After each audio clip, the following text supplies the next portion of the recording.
Umat Tuhan yang terkasih dalam Yesus Kristus, Salam. Jumpa lagi pada malam ini 1 November 2021. Kita sudah melakukan berbagai aktivitas kita sepanjang hari ini, dan Tuhan sudah memperkenankan kita menyambut malam pemberiannya. Karena itu, sebelum kita beristirahat, baiklah kita ada di hadirat Tuhan untuk mendengarkan kebenaran firman-Nya. Mari kita berdoa. Ya Bapa, kami bersyukur karena sepanjang hari Tuhan memperlengkapi kami dengan kuasa dan hikmat-Mu, sehingga masing-masing kami telah melakukan aktivitas kami dengan baik. Dan akhirnya Tuhan sudah menghimpunkan kami kembali dalam kehidupan keluarga kami. Dan sebelum kami beristirahat malam ini, kami mau mendengarkan kebenaran firman-Mu. Karena itu, datanglah dan berkati kami sekalian. Demi Kristus yang adalah firman yang hidup itu, padamu kami datang berdoa dan bersyukur. Amin.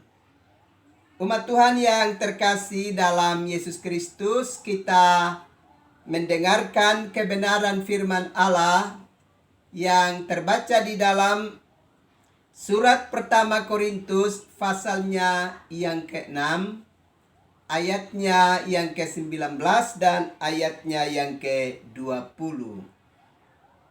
Beginilah bunyi firman Allah. Atau tidak tahukah kamu bahwa tubuhmu adalah bait Roh Kudus yang diam di dalam kamu, Roh Kudus yang kamu peroleh dari Allah, dan bahwa kamu bukan milik kamu sendiri, sebab kamu telah dibeli dan harganya telah lunas dibayar. Karena itu muliakanlah Allah dengan tubuhmu. Umat Tuhan yang terkasih dalam Yesus Kristus, apa yang umat Tuhan akan rasakan manakala mendapati tempat kediamanmu, rumah tinggalmu dalam keadaan yang kotor, berdebu, penuh dengan banyak sampah, penuh dengan banyak sarang laba-laba, berantakan, tanpa terurus dengan baik. Dalam kondisi yang demikian, tentu kita akan bertindak untuk segera melakukan sesuatu supaya kebersihan bisa terjaga. Sebab tidak mungkin kita akan tinggal di dalam rumah yang berdebu, penuh dengan banyak sampah, karena itu tidak dapat menolong kesehatan hidup kita sebagai manusia dan dalam satu kesatuan kita sebagai keluarga. Yang pasti kita akan segera melakukan pembersihan. Dan di saat ada anggota keluarga yang dengan sengaja mengotorinya, kita pasti akan marah dan memerintahkan mereka untuk segera membersihkan kembali supaya terlihat rapi dan bersih. Sebab itu adalah ruang kediaman kita untuk beristirahat, ruang kita makan bersama sebagai satu keluarga, ruang bersama kita untuk kita dapat beristirahat dalam keseharian hidup kita.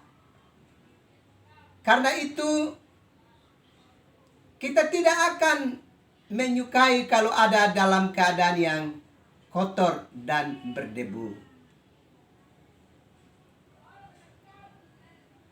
Karena itu orang-orang yang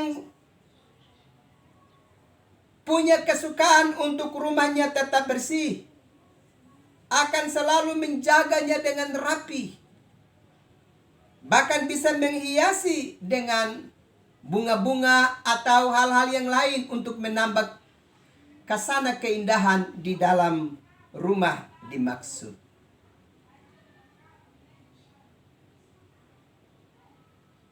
Bapak, Ibu, saudara-saudara yang terkasih di dalam Yesus Kristus. Lalu apa gerangan yang akan terjadi kalau ternyata tubuh kita yang menurut kesaksian kitab suci adalah bait Roh Kudus yang tengah kita kotori dengan berbagai-bagai perbuatan kedagingan kita? Apa yang akan dilakukan oleh Tuhan sebagai pemilik dari tubuh kita? Apa yang akan dilakukan oleh Tuhan sebagai pribadi yang memiliki kehidupan kita? Bapak, Ibu, saudara-saudara yang terkasih di dalam Yesus Kristus. Sebagaimana kita manusia yang tidak menyukai, bahkan memarahi orang-orang yang gemar mengotori tempat kediaman itu, maka demikian pula tentu Tuhan akan sangat marah kepada kita manakala kita dapat mengotori tempat kediamannya. Dalam bagian kitab suci tadi dengan jelas tertulis, atau tidak tahukah kamu bahwa tubuhmu adalah bait Roh Kudus yang diam di dalam kamu, Roh Kudus yang kamu peroleh dari Allah, dan bahwa kamu bukan milik kamu sendiri, sebab kamu telah dibeli dan harganya telah lunas dibayar. Karena itu muliakanlah Allah dengan tubuhmu. Ternyata pertama Korintus pasal yang ke-6 ayat yang ke-19 dan ayat yang ke-20 memberikan penegasan kepada kita bahwa tubuh kita ini bukan milik kita sendiri. Tubuh kita adalah milik Allah dan sebagai tempat kediaman Roh Kudus. Bahkan tubuh ini telah dibayar lunas dengan darah Kristus. Dan karena itu yang mesti kita lakukan adalah kita mesti terus mempermuliakan nama Kristus di dalam hidup kita. Dan kita tidak boleh mengotori tubuh ini dengan perbuatan-perbuatan kedagingan, sehingga mengotori tempat Roh Kudus ini dalam keseharian hidup kita. Bapak, Ibu, saudara-saudara yang terkasih di dalam Yesus Kristus. Kalau kita belajar di dalam Roma pasal 6 ayatnya yang ke-13, di sana juga dengan tegas mengingatkan kepada kita, dan janganlah kamu menyerahkan anggota-anggota tubuhmu kepada dosa untuk dipakai sebagai senjata kelaliman, tetapi serahkanlah dirimu kepada Allah sebagai orang-orang yang dahulu mati, tetapi yang sekarang hidup. Dan serahkanlah anggota-anggota tubuhmu kepada Allah untuk menjadi senjata-senjata kebenaran.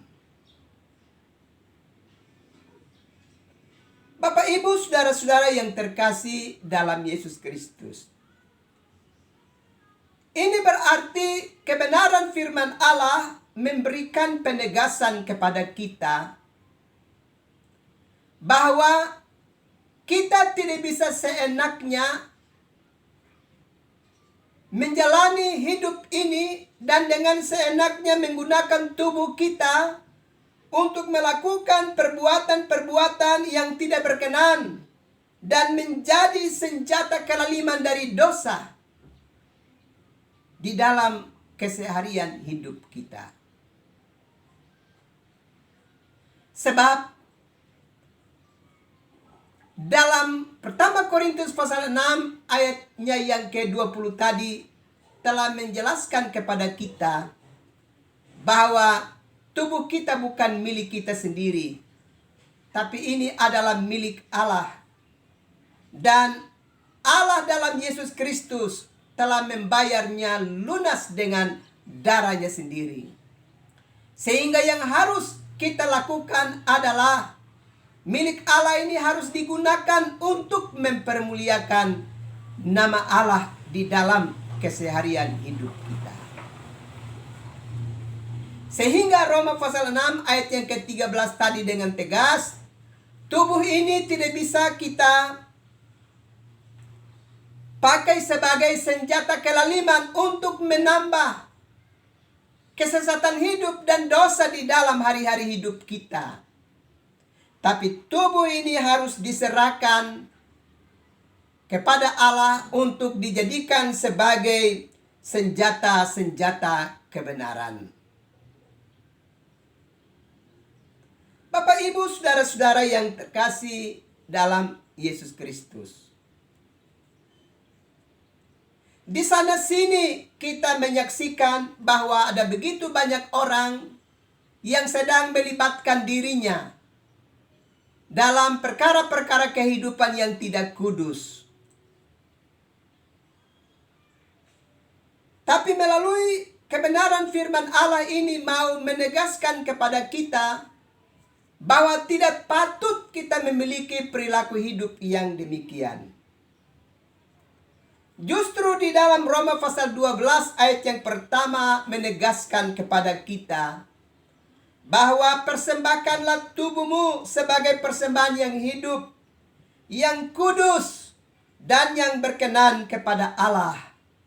Itulah ibadahmu yang sejati.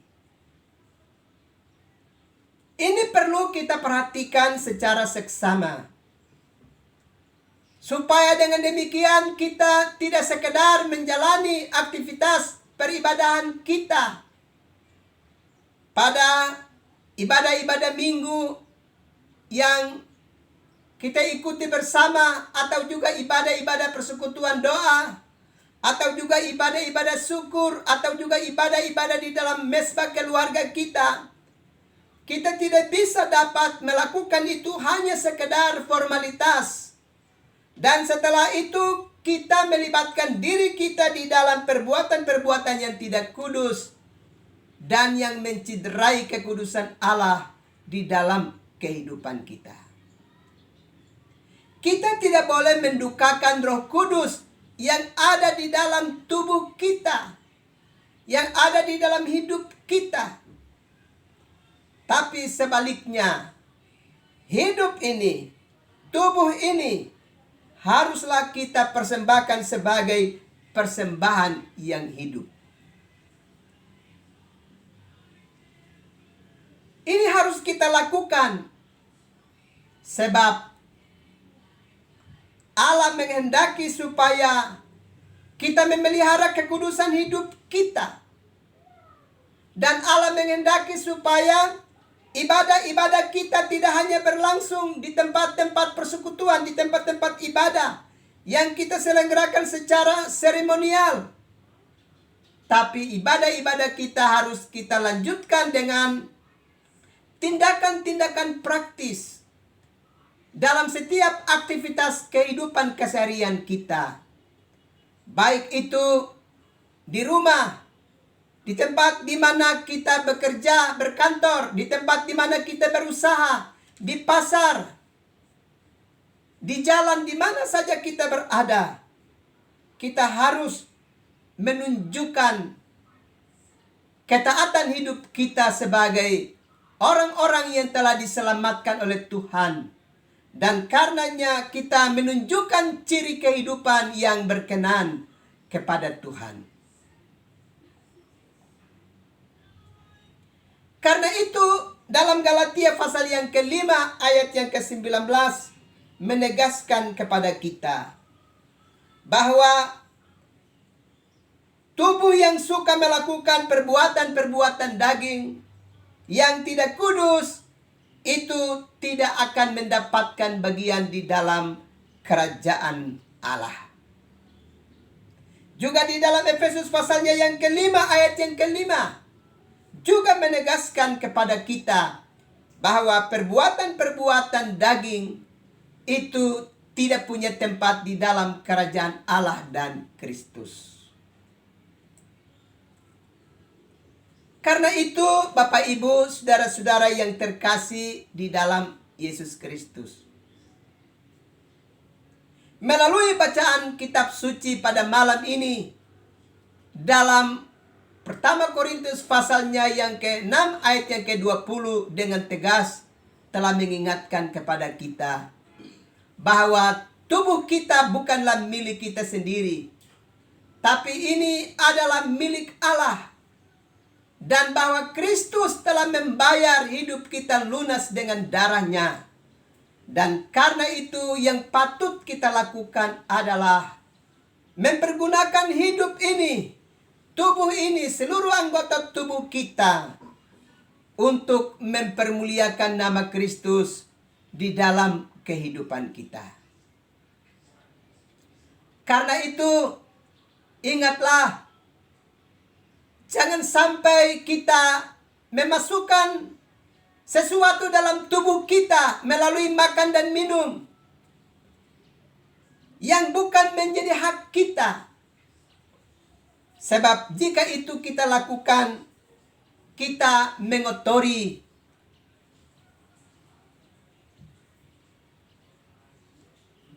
tempat yang adalah tempat Roh Kudus.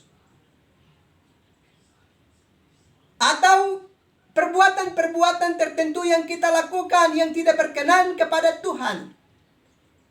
Kita sesungguhnya sedang menyerahkan tubuh kita menjadi senjata kelaliman. Sebagaimana yang diingatkan di dalam Roma pasal 6 ayatnya yang ke-13. Karena itu Bapak Ibu, saudara-saudara yang terkasih dalam Yesus Kristus, berwaspadalah di dalam setiap aktivitas keseharian kita, supaya kita sadar secara benar bahwa kita adalah milik Allah. Dan karena kita adalah milik Allah, maka kita tahu apa yang harus kita lakukan dan kita kerjakan di dalam keseharian hidup kita. Perbuatan-perbuatan dan tindakan-tindakan yang hanya menciderai kekudusan Allah dalam hidup kita tidak patut kita lakukan. Tetapi perbuatan-perbuatan dan tindakan-tindakan yang mempermuliakan nama Tuhan, itulah yang harus menjadi pekerjaan kita setiap saat, supaya nama Tuhan tetap dipermuliakan di dalam keseharian hidup kita. Kalau selama ini kita sedang menggunakan hari-hari hidup kita dengan melakukan tindakan tertentu yang tidak mempermuliakan nama Tuhan, karena penuh dengan perbuatan-perbuatan daging, mari segera mengakui itu di hadapan Tuhan dan menyatakan pertobatan dan meminta pertolongan Tuhan supaya kita terus dibaharui dengan kekuatan Roh Kudus, supaya hari-hari hidup selanjutnya dapat kita warnai dengan perbuatan-perbuatan yang lebih berkenan dan yang mempermuliakan nama Tuhan di dalam kehidupan ini.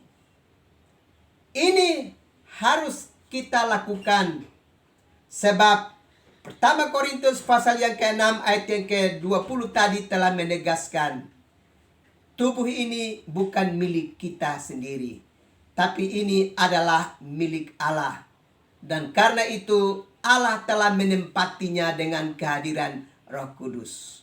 Bahkan Kristus telah membayar dengan darahnya sendiri. Karena itu, jaga kekudusan hidup kita, mulai dari tutur bahasa kita, tindakan-tindakan kita, rancangan-rancangan hidup kita, supaya biarlah berkenan kepada Tuhan. Kiranya Tuhan menolong dan memberkati kita sekalian. Amin. Mari kita berdoa. Terpujilah namamu, ya Bapa yang kekal kudus, yang selalu menasihati kami dengan kebenaran firman-Mu, selagi kehidupan ini masih Tuhan anugerahkan kepada kami. Biarlah kehidupan kami yang adalah milik-Mu dapat kami jalani dengan lebih menghormati Tuhan, daripada kami melakukan perbuatan kedagingan yang menciderai kekudusan-Mu di dalam kehidupan kami. Terima kasih Tuhan. Tolonglah kami sekalian dan bantulah kami, supaya kami segera tinggalkan kehidupan lama kami dan memasuki kehidupan baru yang telah Allah berkati, supaya kelanjutan hidup kami benar-benar terpelihara di dalam kasih dan sayang-Mu, ya Bapa. Terima kasih Tuhan untuk firman-Mu yang memberkati kami malam ini. Kami akan beristirahat, karena itu kami mohon kepadamu Bapa, datanglah dan tumpangkanlah tangan-Mu ke atas kami.